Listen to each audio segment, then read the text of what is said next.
were honored almost as gods.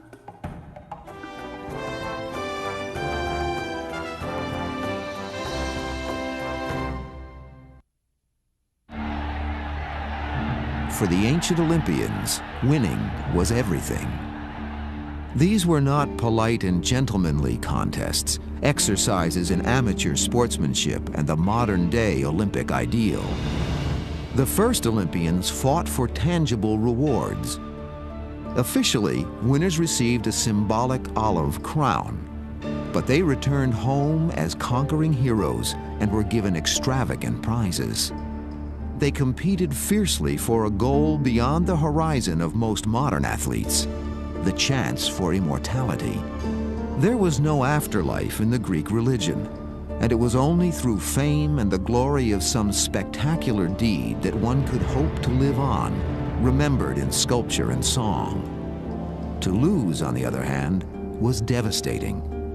There was no silver and bronze in the ancient games.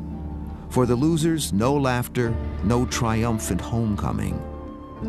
They went back to their mothers without delight, creeping through narrow alleys, wrote Pindar, poet of the ancient games.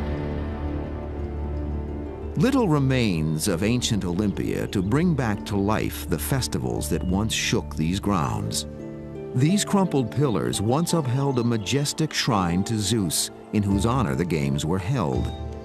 This simple field was the stadion where the track events were held. The grassy slopes teemed with 45,000 spectators. This tunnel once echoed with the footfalls of Olympians entering the field. And overlooking all, high atop this three-sided pillar, stood a winged Nike, goddess of victory, symbol and spirit of the Olympic Games. The origins of Olympia are nearly prehistoric. Humans lived here in this home made of rocks around 2800 BC. Around 1000 BC, Olympia became a shrine to Zeus, god of thunder and lightning. The games themselves evolved from religious rites. The first contest was a foot race to the altar of Zeus, a ritual sacrifice of energy to the god. The first recorded games took place in 776 BC. Incredibly, they continued every 4 years without a single interruption for the next 12 centuries. All Greek citizens could compete. Non-Greeks, whom the Greeks called barbarians, were banned, as were slaves and women. The games were held in August during the full moon. Athletes had to arrive 30 days early for a month of training and scrutiny by the Olympic judges, called the Hellenordichi. If you have practiced hard for Olympia, and if you have not been lazy or done anything dishonorable, they told the athletes, then go forward with confidence. But if any of you have not trained yourselves this way, then leave us and go where you choose. By this time, Olympia was teeming with visitors. 100,000 people from all ends of the ancient world camped out in the fields and olive groves around the shrine. They came by sea and by land. They came from as far away as Egypt, Africa, and Marseille in what today is France, and from Albia on the southern coast of what would become Russia. Often they came from city-states at war with each other. The Greeks in particular were notoriously quarrelsome. But such was the prestige and importance of the games that a 3-month Truce of Zeus, which was inscribed on a sacred discus, protected all travelers to the shrine. Perhaps because it was enforced by the fearsome Spartans, the truce was almost never violated. And the most bitter enemies were able to meet and compete at Olympia in peace. But the first day of the Olympics was not a day of competition. It was a day of religious purification and warning. The athletes were brought here to the Boletarium, the home of the priest. This rock once held a statue of Zeus with his thunderbolt in hand. Under the stern gaze of the god, a priest sacrificed the genitals of a bull as the Olympians took a solemn oath to Zeus to compete fairly and obey the rules. It was an intimidating moment. The penalties for foul play were severe. In the distance, the athletes could see a row of statues called the Zanes, put up to disgrace athletes who had tried to bribe their way to victory. The inscription read, "Not with money, but with speed of foot and strength of body must prizes be won at Olympia."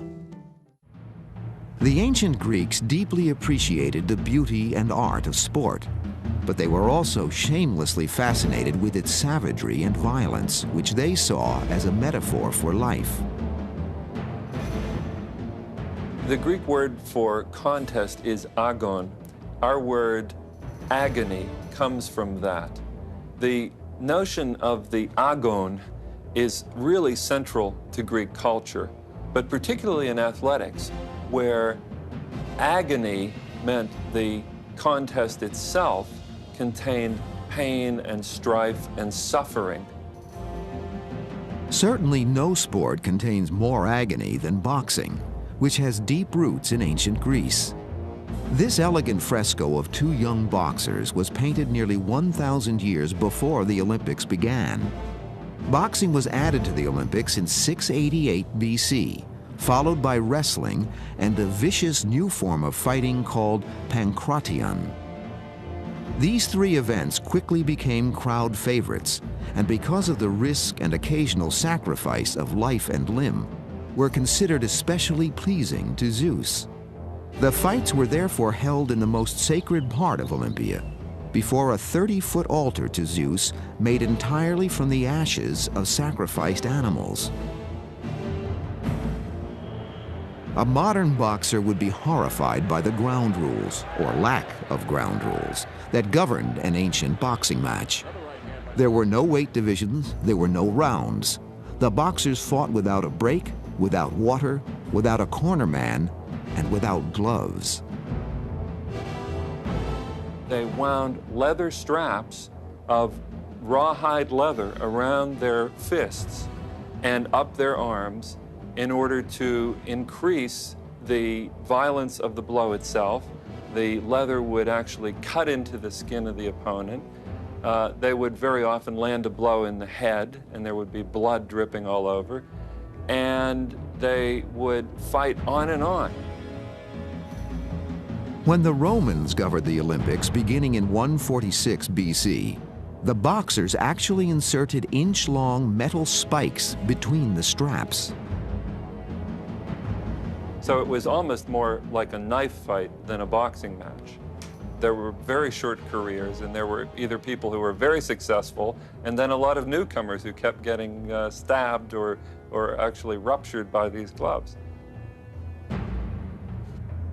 Making matters even more hellish, the fights were held in August in the afternoon under the blazing Mediterranean sun.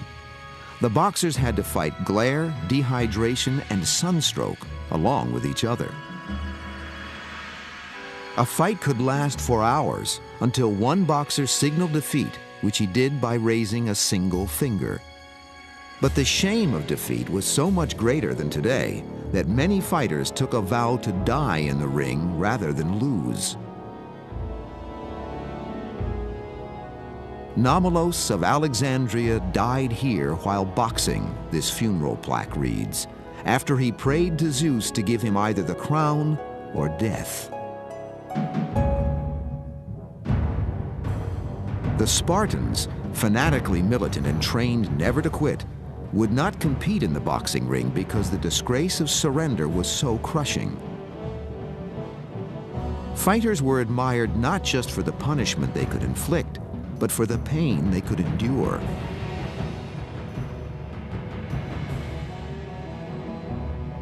They really valued philosophically and physically this notion that you could endure pain to such an extent that you would go on and on receiving blows and enduring the sun and the dust and the heat. And there were philosophical virtues behind it. Whenever a fight dragged on indefinitely in a stalemate of pure stamina and will, if things seemed hopelessly deadlocked, the judges could call for a climax in which the fighters traded undefended blows. There is one famous story about two fellows who came to this point in the match, Kroigus and Demosthenes. It was a face-off, and they had one blow each.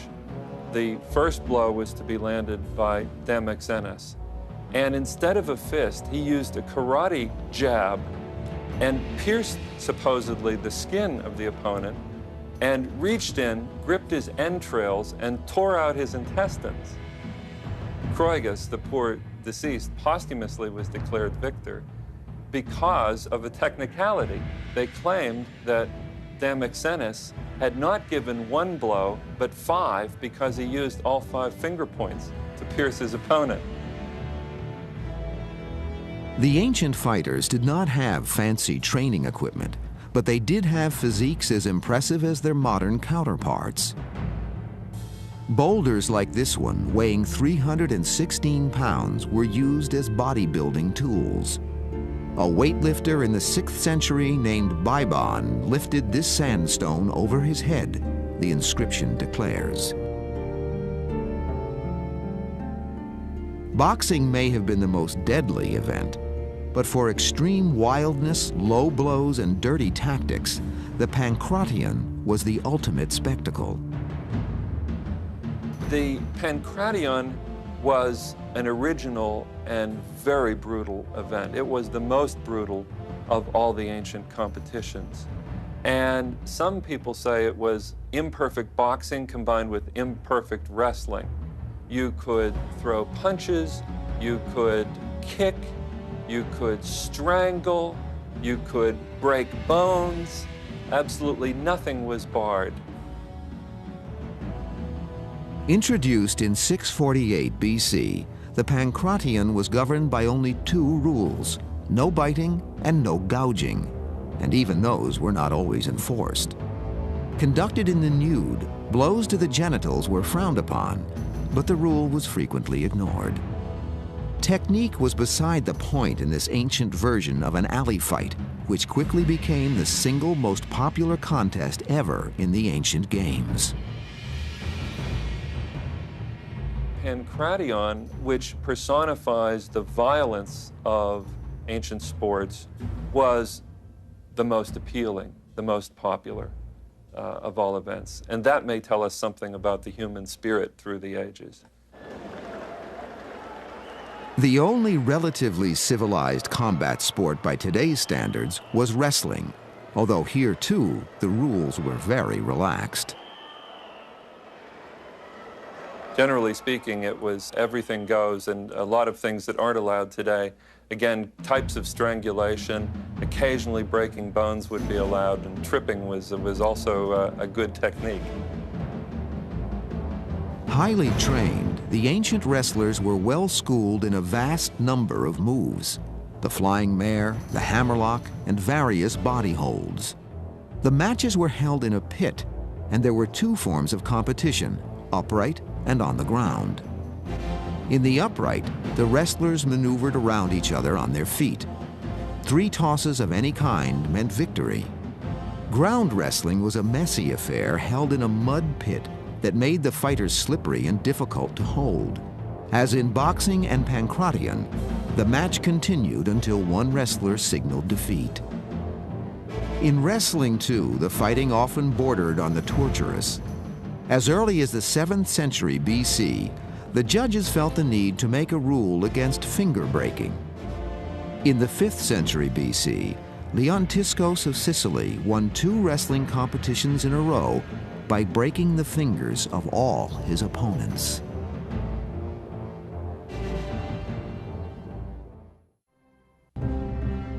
The Greeks liked to mix danger, sometimes extreme danger, with sport.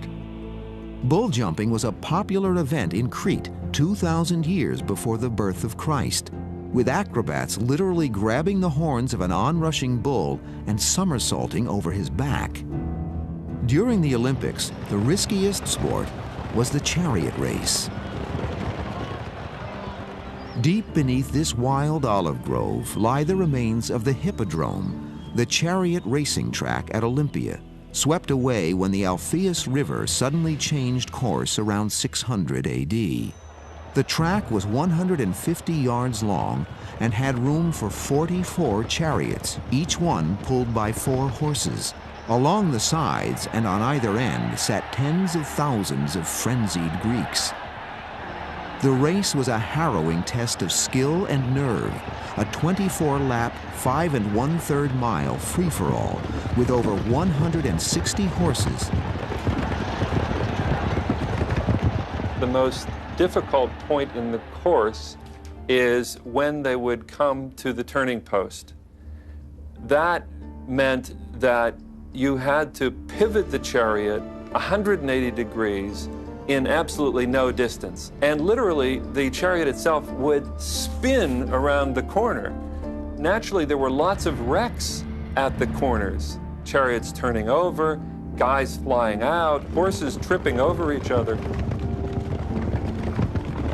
Making the race absurdly risky was the fact that there was no divider separating lines of traffic. Deadly collisions were frequent. According to the poet Pindar, in one race, 43 of the 44 chariots crashed. The winner was the only one to survive the field. Zeus ruled Olympia, but for the charioteers there was another god of great importance, the god of horses, whose statue overlooked the track. His name was Taraxippus. He was the horse disturber. So naturally, you'd give lots of offerings to Taraxippus before you would start your chariot race. The one point of order in this racing mayhem came at the start. The Greeks devised an ingenious mechanism to guarantee fairness out of the gate. It featured a bronze eagle that rose above the crowd and triggered the race. The chariots themselves were small two-wheelers, open at the back with 4 spokes to a wheel. The driver stood, exposed above the knees.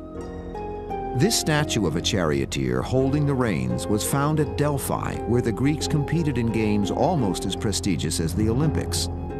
The Greeks prized poise and control in the midst of violence and chaos, and this figure captures that ideal. Women were not allowed to compete as charioteers, but they could enter teams of horses they had trained. This pedestal once held the statue of a victorious princess from Sparta. Kings of Sparta were my fathers and brothers. Cainista, victorious at chariot races with her swift-footed horses, erected this statue. I assert that I am the only woman in all Greece who won this crown. Like today, boys were often used as jockeys in the horse races that followed the charioteers. Again, the drama of the race was the tension between wildness and control. The jockeys rode bareback with neither saddle nor reins, guiding their steed with their knees and prodding them with whips. The horses were often wild. In 512 BC, a mare named Breeze threw her jockey as she bolted out of the gate, ran the race riderless, and won. The games weren't the only reason people came to Olympia. They also came to see and be seen. Aristotle, Socrates, and Plato were all here mingling with the throng. Herodotus, the world's first professional historian, made his reputation here, reading his work from the back of the Temple of Zeus. People also came here for the art that embellished this legendary shrine. First-time visitors must have been overwhelmed by what they saw. These bases once supported thousands of works of art, a forest of statues, in the words of one writer. Only a handful have survived, masterpieces pulled from the rubble a century ago. Sadly, nothing remains of the legendary statue of Zeus housed in his temple, a statue that was counted among the 7 wonders of the world. An enormous amount of gold and ivory went into the making of this statue. All of the flesh parts were of ivory. The throne was partly ivory, partly ebony, partly jewels. All of Zeus's drapery was of gold, gold leaf. It was amazing. Surrounding the statue and decorating the inner temple were dozens of lion's head spouts. Outside of the temple, monumental sculptures laid out scenes from Greek mythology. Adding to the dazzle of the shrine, many of the buildings were painted with brilliant colors and intricate designs. This ruin, surrounded by 182 pillars, was the Leonidion, an elite hotel for the super-rich. Of the 100,000 visitors to the Games, only 50 were housed here at a time. The Olympians practiced here in the Palestra, where they boxed and wrestled, and in the gymnasium where they trained for the most prestigious of the ancient games, the pentathlon. If the chariot showed the Greeks at their most fearless and frenzied, the pentathlon represented the other pole of the Olympic ideal: balance, grace, and all-around skill. The event had a certain idealism to it. The Greeks were concerned with proportion and balance in the individual. And I think we see this in the athlete who emerges from the pentathlon. It was the pentathlete whom ancient sculptors used as models when they chiseled the bodies of the gods. The Greeks valued proportion immensely, and the winner of the pentathlon was considered the greatest athlete of the games. Pentathletes competed in 5 very different and stylistically demanding events: running, jumping, discus, javelin, and wrestling. Technique and timing were crucial to them all, and the contestants spent years in the gymnasium training rhythmically to the accompaniment of a flute. The events differed from today in interesting ways. In the javelin, for example, the Greeks used a loop in the middle of the spear to put extra thrust into their throw. They threw a heavier discus that weighed as much as 15 pounds, 3 times the modern weight. Perhaps that's why they perfected a twist and release technique that has survived to this day. The most dramatic and intriguing difference was in the long jump, where the Greeks carried 5 to 15-pound hand weights called halteres, which they used to add momentum to their jumps. It seems absurd to carry weights when you're trying to jump farther, but in fact, you can use the impetus of actually throwing the weights to literally pull you through the air, and you can feel yourself being dragged forward by the inertia of these weights. It really does add length to your jump. Incredible length, apparently. The jumping pit in which the Olympians competed allowed for 50-foot jumps, more than 20 feet longer than the modern world record. From a modern point of view, nudity is certainly the most startling aspect of the ancient Olympic Games. All of the events, running, discus, wrestling, and the rest, were held in the nude. How did this custom develop? According to one story, the transition came in the year 720 BC, when a runner named Osippus lost his loincloth in mid-race. When he won the race, all the runners decided to run naked, and the practice eventually spread to the other events. Modern scholars dismiss this explanation and point out that nudity and homosexuality were neither shameful nor uncommon in Greek society. The very word gymnasium, where Greek citizens were educated, comes from the word for nude. In the 600s BC, gymnasia were invented, the buildings of exercise. And also at this time, homosexuality became very important and out of the closet, as it were, for the Greeks. And at that point, nudity was also introduced into the games. There is no inherent connection, but it's my thesis that these things all contributed to one another in Greek society. Homosexuality was not shunned at all in ancient Greece, and in fact it was encouraged, because the important thing for a man to do was marry a virgin and produce children, the only way to keep virgins. was the practice of homosexuality, and so it was encouraged. I think the atmosphere at Olympia must have been extremely electric. These men were the best of their city-states. They were the most handsome, they were the best trained, and there was also sexual attraction between them. Also, presumably, between the men and the women who were allowed to watch the nude games. Curiously, married women were strictly forbidden from watching the games or even crossing the Alpheus River that bounded the sanctuary. The penalty for breaking this rule was death. Women caught in the sanctuary were thrown off a cliff that overlooked the shrine. But female virgins were allowed to watch the games, despite the nudity and the brutality of the combat sports. Unmarried girls, that is, maidens, were allowed in because they were still, in some sense, wild. And also, they had to get used to the idea of men being a part of their life. And what better introduction than to show them men performing completely naked?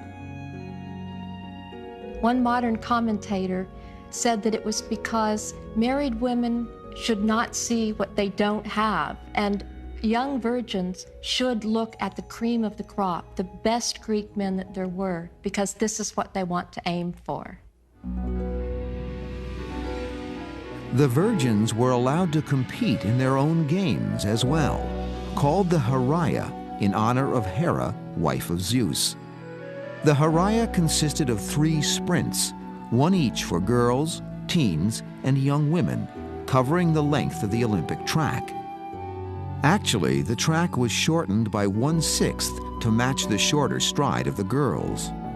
Spartan girls, trained athletically from birth like boys, dominated the games. Unlike the men, the women did not compete in the nude, but wore a short tunic called a chiton that exposed the right breast. The women's events were a ritual activity, a kind of public demonstration of their value and their spirit before they were tamed in marriage, before they would become women. It was a rite of passage. The women's races were held on a day of rest for the men, a day of ritual feasting that brought to a climax the religious side of the ancient games. No trace remains of the altar of Zeus that once stood here, between the temple of Zeus and the temple of Hera. It would be a visual representation of the high honor in which Zeus was held. The more sacrifices he has, the more honor he has. And here, standing in front of you, is a visual reminder of how many sacrifices have been awarded to this deity. Mixed with water and hardened into shape, a stairway was cut into the side of the ashy mound so that the priests could make new burnt offerings. At high noon on the 3rd day of the games, the sacrifice was spectacular. An entire herd of bulls, 100 in all, killed and burned in honor of Zeus. Actually, only a small and symbolic part of each animal was allotted to the god. They'd take some of the most useless parts of the animal, and they would put them on the altar, and they would burn those for the gods. 99% of the animal then was butchered and cooked. And then in the evening, everyone would get a piece. The meat would be distributed to the crowd, and it would be a great occasion. A still greater occasion came the next morning when the men's foot races began. As the first Olympic event, the races had special meaning for the Greeks, who named each Olympiad after the winner of the stade race, or single-length sprint. The stadion track looked much as it does today. The starting line had grooves in which the runners could fit their toes. The distance to the finish line was 600 feet, said to be the length Hercules, the mythical founder of the games, covered in a single breath. On the slopes to either side, room for 45,000 roaring spectators, many of whom camped and cooked on the grass during the night. Interestingly, they watched bareheaded in the burning August sun. Wearing a hat was forbidden in the stadion because it might obstruct someone's view. Despite the enormous wealth and prestige of the games, seats or benches were never built into the sides of the hills in the manner of other stadions. The Greeks wanted to preserve the ancient democratic tradition of sitting on the grass. The only seats were 12 stone thrones in the center for the Hellenordiki, or judges, and this single seat on the other side reserved for the only married woman allowed into the stadion, the priestess of Demeter, goddess of the harvest, who was once worshipped at Olympia before Zeus. As many as 20 runners would compete on the stadion track. They drew positions by lot, and a herald called them to their posts one at a time. Clean starts were strictly enforced, and for centuries, runners who jumped early were beaten by the judges with rods. In the 4th century BC, however, the Greeks invented a starting mechanism called the hisplex, which used a bar in front of the runners to guarantee a fair race. One of the most striking differences between the ancient runners and modern Olympians was the starting stance. The stance for the beginning of the race looks very odd to us, but you have to understand the setup and the mechanism. When the bar dropped, his arms would go down, his body would go forward, his toes would push out of the grooves, and he would get pretty good purchase for a head start into the stadium. There's no way of knowing how fast the Greeks ran. They never measured any of their events or competed against the record. For the Greeks, the essence and meaning of sport was in the man-to-man duel, the agon or agony of a contest.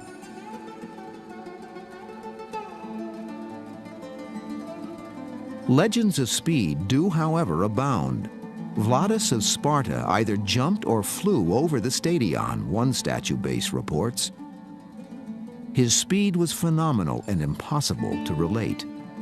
In addition to the one-link stayed race, the Greeks also ran the double stayed up and down the track, and the Dalikos, a 2¼ mile run 20 times around the track. Ironically, the famous relay race in which teams passed a torch was not part of the Olympic Games. Neither was the marathon, although the Greeks relied on running as a method of communication and were phenomenal distance runners. Immediately after winning the Dalikos in 328 BC, a runner named Aegeus ran from Olympia to his home in Argos, a distance of 60 miles in a single day. The last race of the day was most unusual, an exhausting test of speed and strength in which Greek foot soldiers known as hoplites raced 2 times up and down the track in full armor. If you can imagine running with 50 pounds of armor for 400 meters at top speed and making a turn, it was a tremendous event. The interesting thing about the hoplite race is that it comes at the very end of the Olympic Games. It signaled the end of the Olympic peace interval and the return to hostilities, which were the sad fact of most Greek life. It was a reminder that all the beauty of the Games was about to end and a different kind of excitement was about to overtake their lives. For more than 1,200 years, the greatest athletes of the ancient world came to compete at Olympia. The winners received nothing more than an olive branch cut from a tree in the same spot as this one behind the Temple of Zeus. But when they returned home, they were showered with gifts. Free meals for life in Athens, along with a stipend for each victory, worth $110,000. They were worshipped as heroes and even as gods. Olympians personified the Greek ideal of arete, of striving for excellence. Even their sweat, the symbol of that striving, was revered.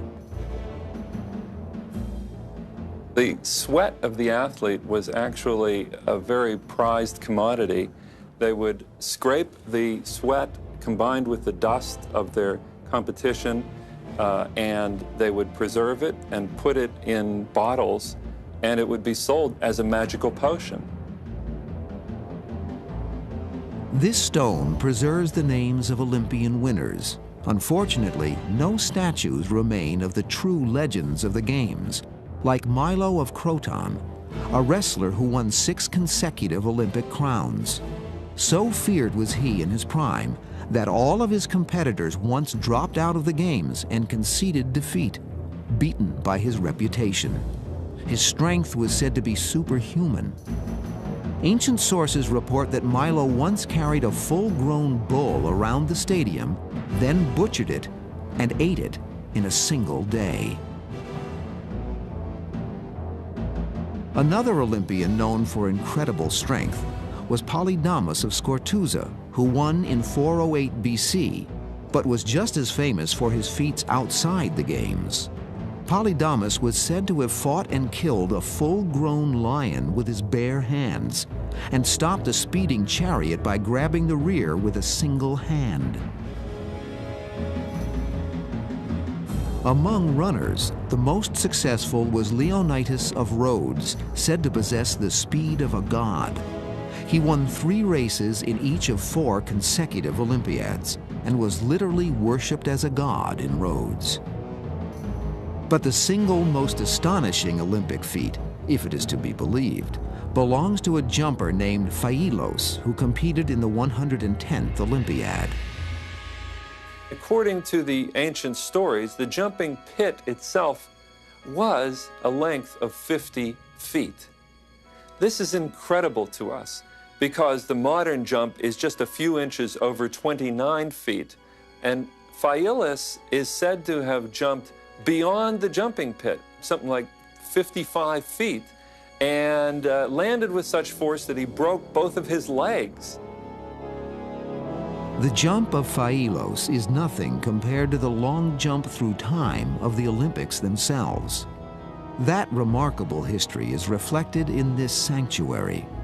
This circular monument, the Philippion, was built by King Philip of Macedon and his son Alexander the Great after they defeated the Greeks in 338 BC. They built this memorial in the heart of Olympia as a show of power. The Romans did likewise 2 centuries later, placing 21 gold shields around the top of the Temple of Zeus after turning Greece into a Roman province. Olympia was now a centerpiece of Roman greatness, and Rome did much to renovate and maintain the shrine, building an aqueduct that carried water 10 kilometers to this once elegant reservoir. They also built a bathhouse and an unusual club for athletes, excavated by German archaeologists only last year. The members must be winners in the Olympic events. And this is the building for the winners in the Olympic events. All this was had marble plaques on the floor.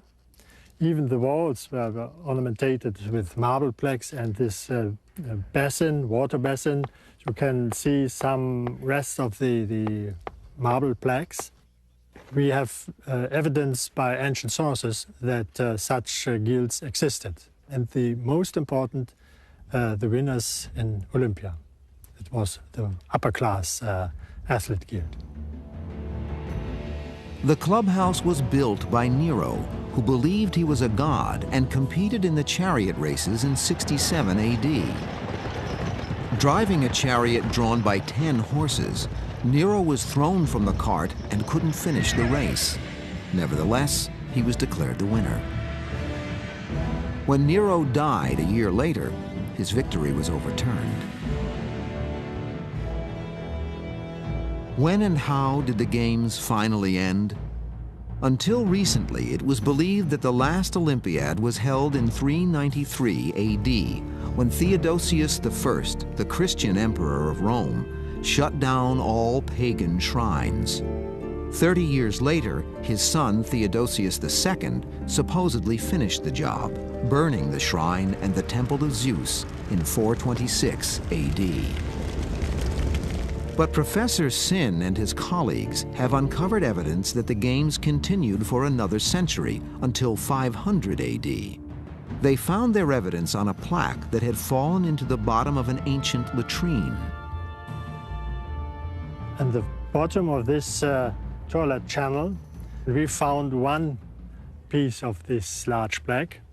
It was written in different manners by 14 athletes. All of them are Olympic winners. The latest one in the very, very end of the 4th century AD. So we learn by this inscription that the history of Olympia is to be added by 120 years. The ancient games finally vanished along with Olympia itself when 2 earthquakes swallowed it at the start of the 5th century. A small Christian village eventually sprang up around the ruins, and a church was built from the only surviving building, the workshop of the great sculptor Phidias, where the legendary statue of Zeus had been carved. By the 6th century, that too had vanished, buried by floods that put all of ancient Olympia under 20 feet of dust and mud, where it remained for the next 1,300 years. The first modern excavation took place in 1829. German archaeologists took over in 1875 and have been unearthing ruins ever since. The work is so painstaking and expensive that the stadion itself was not dug out until the 1960s.